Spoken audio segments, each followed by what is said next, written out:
যদি কোনো ব্যক্তি অন্যায় করে থাকে, সে যদি দুর্নীতি নয় মহা দুর্নীতি করে থাকে, টাকা পাচার করে থাকে, অপরাধ করে থাকে, হত্যাকাণ্ডের সাথে যুক্ত থাকে, তার সেফ এক্সিট দরকার।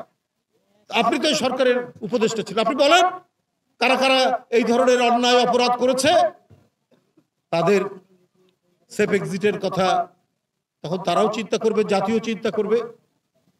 আমরা ডক্টর ইউনূস সাহেবের অন্তর্বর্তীকালীন সরকার, সমস্ত গণতান্ত্রিক রাজনৈতিক দল আমরা সমর্থন করেছি। তিনি একজন গুণী ব্যক্তি, আন্তর্জাতিক খ্যাতিসম্পন্ন ব্যক্তিত্ব, তার নেতৃত্বাধীন সরকার, তারা ভালো কাজ করবে, এটাই আমাদের সবারই কাম্য, সেটাই হয়েছে। যদি এর মধ্যে কোনো উপদেষ্টা করে থাকে বা কয়েকজন উপদেষ্টা করা থাকে, যিনি বলছেন যে সেফ এক্সিট নেওয়ার কথা, তিনিও উপদেষ্টা ছিলেন, তাহলে আপনি তালিকা দিন কারা অপরাধের সাথে জড়িত, কারা টাকা পাচার করছে, কারা দুর্নীতি করছে, কারা অন্যায় করছে, তাহলে সে কথা বলুন আপনি।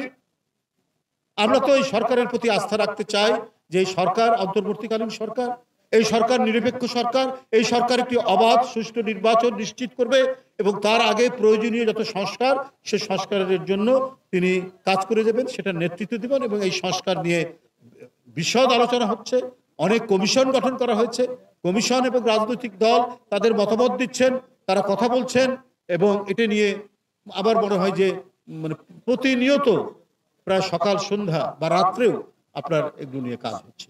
তাহলে আপনি এই সরকারের একজন উপদেষ্টা হওয়ার পরে যখন বলছেন, তাহলে আপনাকে তালিকাটা দেওয়া উচিত।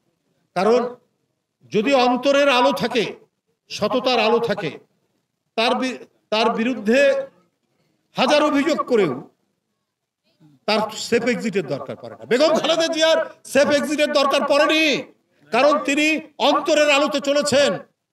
তার বিরুদ্ধে অনেক মিথ্যা মামলা অভিযোগ করা হয়েছে, কিন্তু এই দেশের মৃত্তিকা, মাটি, এর আলো, জল, বাতাস, পানি, বায়ু, এর মধ্যেই তিনি থাকতে চেয়েছেন।